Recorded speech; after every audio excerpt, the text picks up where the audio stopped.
Are you ready? The Kornelia Stephanie Show. Wake up to love, your call to action. Join Kornelia as she empowers others to live heaven on earth. Kornelia teaches listeners how to be the authority over yourself, embracing your inner guru. Feel yourself uplifted into limitless expansion, integrating ease and grace in a changing world. This show will cover topics such as unconditional love, your physical body, how to be in extraordinary relationships, create financial and emotional wealth, embracing entrepreneurship in the new earth.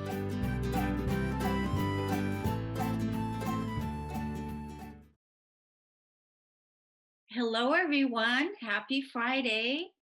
It's the Kornelia Stephanie Show, and it's an honor and a pleasure to be here with you.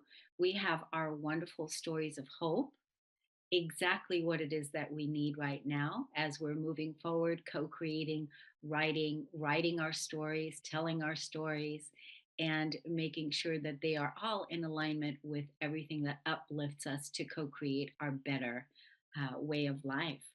So, my first guest today is Liesel Hill. She is a USA Today best-selling author of 3 genres. She's loved to read and write since she was a little girl, so storytelling has always been a part of who she is. She's also the creator of Fiction Author Business School and the Prolific Author Method, where she teaches authors to become master storytellers, write transformational stories that will hood their readers automatically and market them naturally and effectively to the right readers so they can eventually live off their fiction royalties. I love that. Welcome to the show today, Liesel. Oh, thank you so much for having me. I'm excited to be here.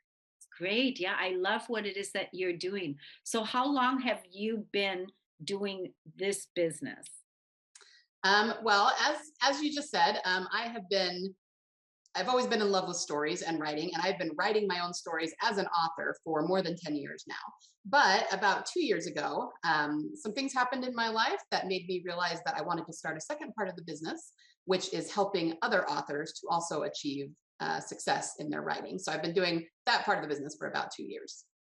So, do you mind sharing what happened? Is that Of something? course. Yeah. Yeah. No, I was in a situation, it was mostly financial, in which I was not really making quite enough off my author royalties to live 100% off them. So I was doing other odd jobs on the side. And, what I was doing, it was actually sort of a daycare sort of situation. So it wasn't related to writing. And I unfortunately had a client of mine totally kind of pull the rug out from under me and not only not pay me what was owed, but actually stole some money from me. And at the time, because I made so little money in general, I didn't have a whole lot of revenue coming in. That was a major hardship for me. And of course, it was an emotional hardship as well that happened. So I decided that I definitely did not want to be in that boat again. I knew I needed to do something to up level my business so that I could continue doing what I loved and make enough money to live off of it. So, of course, the thing that I turned to was writing. And I started to notice that I was further ahead, certainly not than all authors, but then a lot of authors who were just starting out. And they would come to me and ask me questions. How are you doing this? How are you getting sales? What are you, when I read your chapter, it's so great. How are you crafting this? Things like that. So I started my podcast, which is called The Prolific Author. And that was about 2 years ago. And I did kind of flounder a little bit at the beginning, as most, new business owners do. I wasn't sure exactly what it would look like in the end. But along the way, it started out as being kind of a financial thing for me, but I just fell in love with teaching people how to tell great stories. It's very easy for anybody to publish a book these days, which is great. I mean, that is a gift.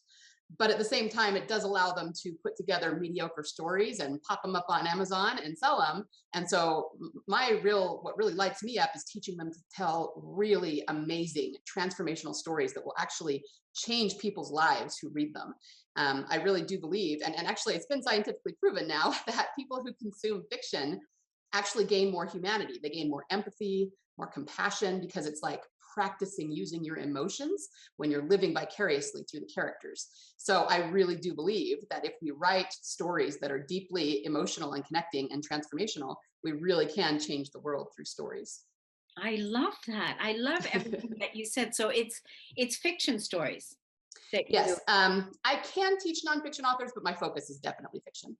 yeah. So yeah, because you can really let loose in fiction, right? Yes. You can really let loose and you're not so, coming at it from the uh from the biography, your own story kind of thing where I'm sure some people hold back. But you're right. Right. Far as everybody can write a book nowadays, and a lot of the entrepreneurs and people that are out there, that's what they're encouraged to do. Everyone should have a book, to represent their brand, right? But this is Right. the same thing that I say to people. uh, have a podcast, right? Have a podcast, have a book, right? Because Yeah. that really supports you and your brand. I'm really sorry that what happened to you 2 years ago, that was, because I'm sure it was painful. It wasn't, Mhm. but it definitely helped you clear some stuff from the past and also want more for your life and more for your financial independence and freedom. And like you said, I never want to be in this position again. And Right. what is it that I can do about it? And then what you shared was that you said, I went back to what it is that I love doing. That's Mhm. such a powerful message right there, because this is what we all aspire to, want to live our lives to do what it is that we love doing, what brings us joy, your own joy, Right. right? And Yes. then expressing that joy and making good income, sustaining, being financially sustainable in your business while you are doing what it is that you love. Mhm. Yes, absolutely. And even within my journey in my business, I actually had this kind of happen on another smaller scale. I originally was uh, going after two different audiences, two different kind of tiers of people. And there is one that I favor over the other, but I went after the other one that I don't favor because I thought that would be, more like the more prudent route to go. Okay. And it wasn't until I really focused on what I loved doing that it really felt like I really nailed everything down and that the business took off. So I think there's something to that. I think you end up having a lot more success when you're doing what you love. So yeah, so let's really look at that for a minute, because I really want the audience to be able to uh, make the distinction between that, and especially the entrepreneurs that are watching here, because that is a big piece to it, because we are always looking to follow the prudent path, or the Right. the logical path, or the path that they told us to follow, Hmm. right? And Right. because you had two choices, like you said, and you went that way first. So um talk a little bit more about that. So I honestly believe that, you know, some people can have success. You hear some entrepreneurs talking about how they did one thing first, and maybe they even had some success in it, but then they eventually, figured out what they really loved and they had more success. In my case, I just didn't have a whole lot of success. I was full of doubts. I found myself being very fearful, and I just thought that was me. Like learning to be okay in front of the camera, learning to be okay going live. I had to learn to do all of that because I was someone who was terrified of that in the beginning. But I'm sure that was part of it. But really, once I nailed down what I, really felt like what lit me up and what I was supposed to be doing, it's like it changed everything. And suddenly all that fear went away, all that doubt went away. I knew exactly what I needed to do, who I needed to talk to, how I needed to address them. So I feel like if people aren't quite getting that yet in their business, there's probably something they at least need to tweak when it comes to what they are actually, meant to be teaching. The other thing is that I really believe that anybody can, especially with the internet, the digital revolution, we're a global society, anybody can have success at anything they want to do. So there's this major misconception when we start out. We tend to say, I don't think I can make money at that, so I better do something else. And no, you can, maybe it's niche, maybe it'll take a little more time, but you can find success at anything you want to do that lights you up. You just got to be willing to do it. That's it. That's huge right there, what you just said. You can find success at doing what it is that you love. You just have to be willing to do it. Hmm. That's Yep. that needs to be written down on a quote, a mantra. That definitely is awesome. So let's go into the writing. Let's go into the storytelling. Do you want to share with us one of your favorite stories today? Oh man, sure. I'm somebody who grew up reading so much, and it's probably not going to be terribly what's the word, like unique or anything. I actually grew up on high fantasy, so Hmm. long before the Lord of the Rings movies came out, I have this memory of being, and I had to have been 4 or 5 years old. I was very little because I remember my younger brother, who's like 2 years younger than me, being in a toddler bed on the other side of the room. Okay, so I was just a little girl, and my dad, he loved the Lord of the Rings, and he discovered them when he was in high school in the 70s, and he read them every year for like 20 years or something. He would read them once a year. So he would sit in my room, like with his back against the door frame, and it was me and my older sister and my younger brother, and tell us the Lord of the Rings stories from heart, by heart. He knew them.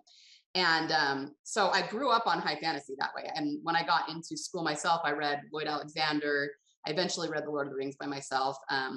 Probably my favorite series is it's called The Wheel of Time, which is a massive, you know, high fantasy series. But there's just something about high fantasy that it's very epic, it's very sweeping. You get politics in there, you get battles. I've always loved the medieval setting, so a lot of what I write ends up being medieval, whether it's fantasy or historical. So yeah, I mean, those kinds of stories where you have really intense character transformations and they just so happen to be changing the external world at the same time. I mean, that's what really gets me going and lights me up, and I love stories like that. Yes, and I mean that's what happens in the movies. Hmm. That's what happens in the movies. When a lot of the movies that are out there are, way before their time, but then when Right. we see them, it's actually those are the movies. I can't think of one right now off the top of my head, but I know that that's what happens in movies when we're watching the movies that are, the story is very well laid out and it does transform, right? Hmm.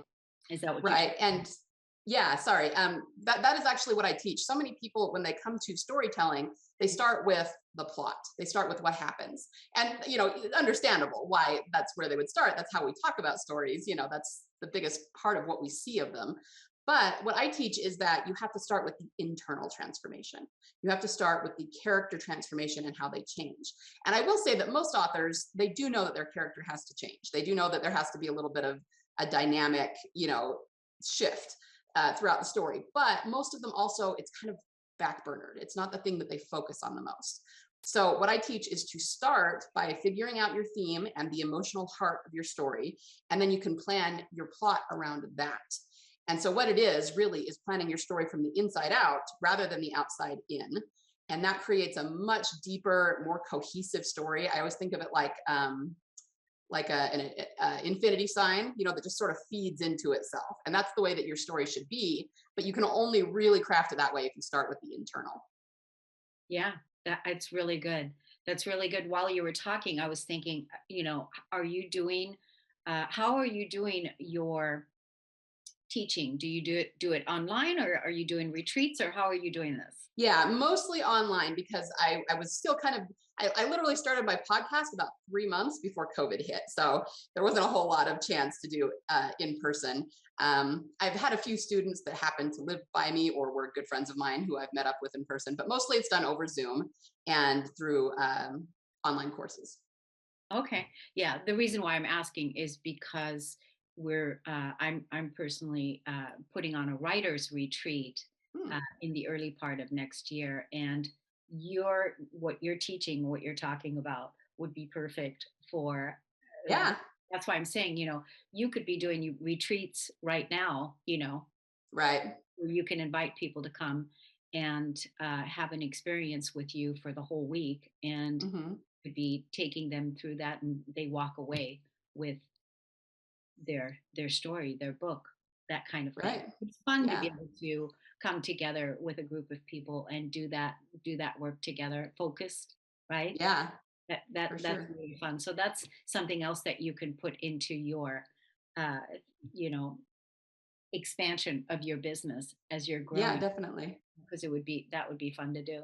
So, okay, so I know that, we don't have that much time as far as storytelling is concerned, but do tell us a story in like 5 minutes, something that just you can share, something that you've already written in the past, something that will just give us an idea. Why don't I share? I have a short story prequel to a high fantasy series that I'm writing, and it is about dragons. Oh, good. I actually wrote this story as part of a competition. It was just originally like 7,000 words long, a short story. And then I had so many people come up to me and ask me if I was going to expand it into a series, which I hadn't really considered at that point, but I am working on that now.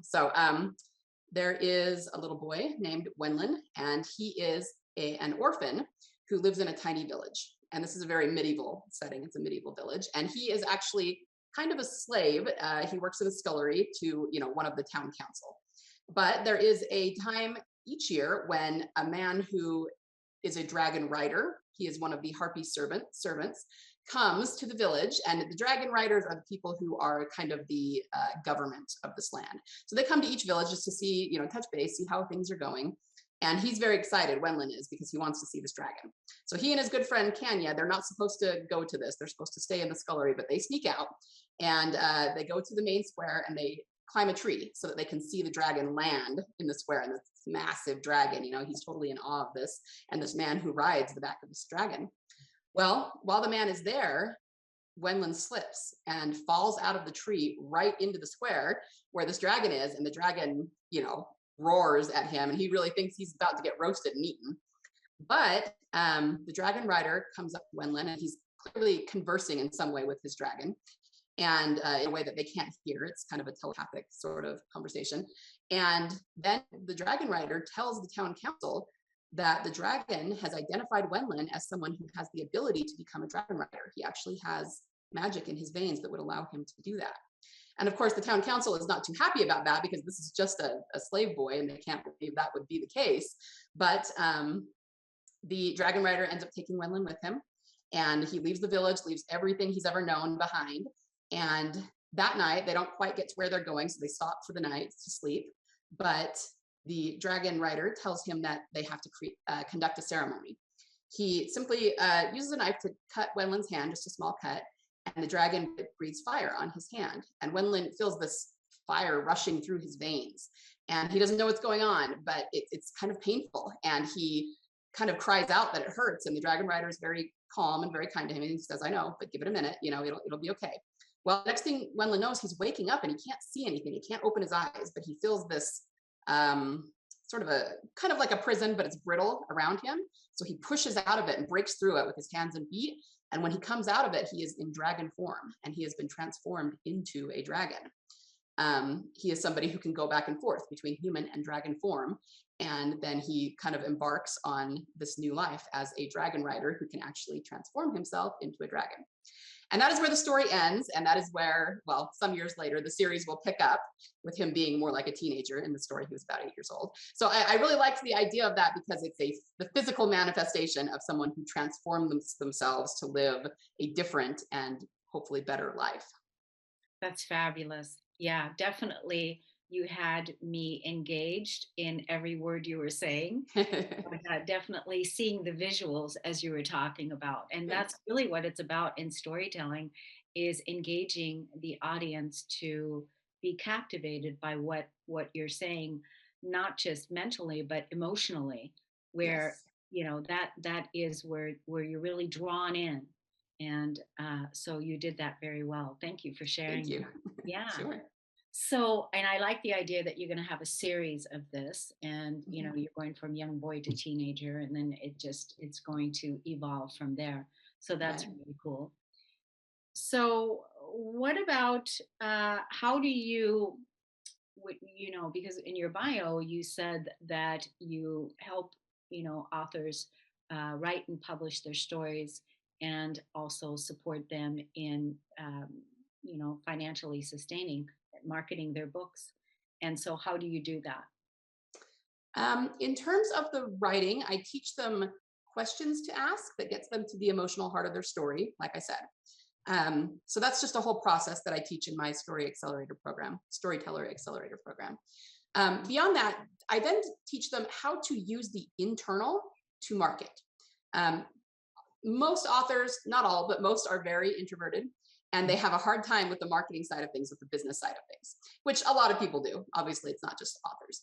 But why do we feel that way? We feel that way because it feels kind of slimy, and we don't want to ask people to buy our books. And if you use the internal, what I've found is that it's more like just talking to peers who can geek out about the book with you. Like if I'm writing high fantasy about dragons, the people that I am drawing to me are people who like to read high fantasy about dragons. So if I use the internal and what they call the tropes, which would be dragons, medieval, night king, things that are in the story, all I have to do is say, this is what the story is about. So I'm not saying buy my book. I'm saying, I think you might like this. This is what it's about. And it becomes not slimy anymore. It's not a, broadcasting sort of marketing. It's more like, let's share our mutual love of this kind of story. And so it makes marketing a lot easier, and more doable. And it gives, especially when authors know how to do it and what parts of their books to market, it helps them with confidence to ask. And so they're not feeling so gun shy about it. So I teach them that. I also can teach more practical things like ads, how to do ads, things like that. Well, because what a lot of people don't realize, they think when they're writing a book or they've published a book that that is all. And now all of a sudden they're going to have all this money, right? And that, Right. they don't realize that once you write a book and you publish a book or get it published, now you're in the book selling business. And Right. like you said, most people, they're not natural at marketing because they feel that they don't feel good about marketing something that they've published, because maybe even they're coming up with their own self-worth issues around all of that, and they're just not feeling good about it. But I like the way that you, again, bringing them back to the internal, the thing that inspired the author to again write Right. the story to begin with, and then build that bridge, that commonality of who they're speaking to, and this is what we have in Right. common, and that way. And so that's really fun. So let's tell the audience where they can, first of all, look you up on social media, find out about you, find out about your programs, and let's tell everybody how to get there. Okay, great. Yeah. As I said, my podcast is called the Prolific Author Podcast. You can listen to that anywhere you listen to podcasts. As far as social media, I am at the Prolific Author just about everywhere. I think on Instagram, it's the underscore prolific author.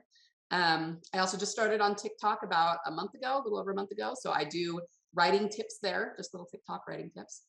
And I do have a free PDF for authors if they're interested. It's called 10 plot thickening events that every bestseller includes. So it's a way to recognize, the commonalities in story. It's what I call the human template, the way to pull readers through the story, because all human beings absorb story in exactly the same way. So if you kind of know what those are, you can make use of those when you're writing your story, and just know that you're going to hook your reader because you're doing that.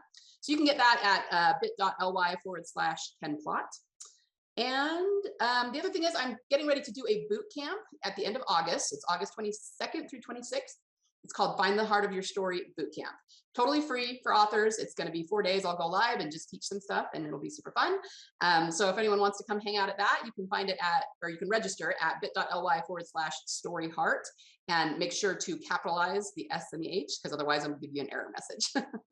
Well, I definitely want to come to that, and I want to bring other people with me. So, Yeah. what I want to do is next week, when you see this video posted on social media, because we do the audio and video, please, Liesel, put those links in the description below in Okay. Facebook or wherever on YouTube, because it's in both places. It goes to Facebook, it's on YouTube. But if you could put those links, then that way people can just click on it and register right there while they're listening to this podcast. Yeah, that'd be great. I would love to. Great. And so now we're going to switch gears. I just want to tell everyone really quick about something really cool that I have for you. And of course, within the KS Media Group. So, what I'd like you to do is go to your Google Store, go to your Play Store, and download the KS Media, MEDIA Group app. Download it on your phone. Once you have it on your phone, create your free account so that you can have access to all the content that's there. And what you're going to discover right there on the home page, you're going to discover the Beloved 7-Day Experience. And this is something that I created recently within my community because I feature the world's best leading influencers in their field of expertise from around the world to support you to be inspired in your life and to create your best life. And so, what is the Beloved 7-Day Experience? It's like a menu. So, basically, on the home page of the app, you're going to come and you're going to see, oh, what do they have on the menu today? And you're going to see, oh, let's take a look. Oh, on Monday, what they have is they have Stuck to Unstoppable with Peggy Bell, and it's 10 minutes. Well, I've got 10 minutes. I want to get unstuck today. Oh, what else do they have on Monday? Peaceful You Daily with Julie DeLuca Collins. And yes, and they're all 10 minutes. Tuesday, we have Focused Exercise with Dr. Karin Lubin. On Tuesday, we have the Confidence Zone with Susan Axelrod. If you're not feeling confident in your business or your life, you've got 10 minutes, join Susan. And this is only in the app, it's app exclusive. So you have to download the app in order to be able to get it. Wednesday, Evolve Your Business with Antonina Menev, and so on. And so, even I'm going to go all the way fast forward to Saturday, Conscious Parenting with world renowned retired professor of pediatrics is teaching us conscious parenting for 10 minutes. So, the reason why I created this is because everyone has 10 minutes in their day to be able to learn something new and receive help. And it's all free. There's nothing for you to pay for, but come and put it on your schedule and get to know these incredible people that are here to support you to live your best life. So we'll see you all in just a little while because now the Shift podcast is next. And I'm going to close the show. And thank you, Liesel, so much for being here today. It's wonderful to meet you. And we'll see you all at 1 o'clock today for more stories of hope.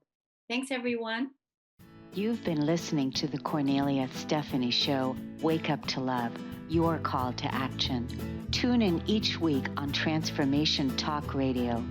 Kornelia's joy is to engage others in practical ways, showing us how to live in the new earth in harmony with our true nature. For more information on Kornelia and her extraordinary work, or to listen to past shows, go to her website at korneliastephanie.com.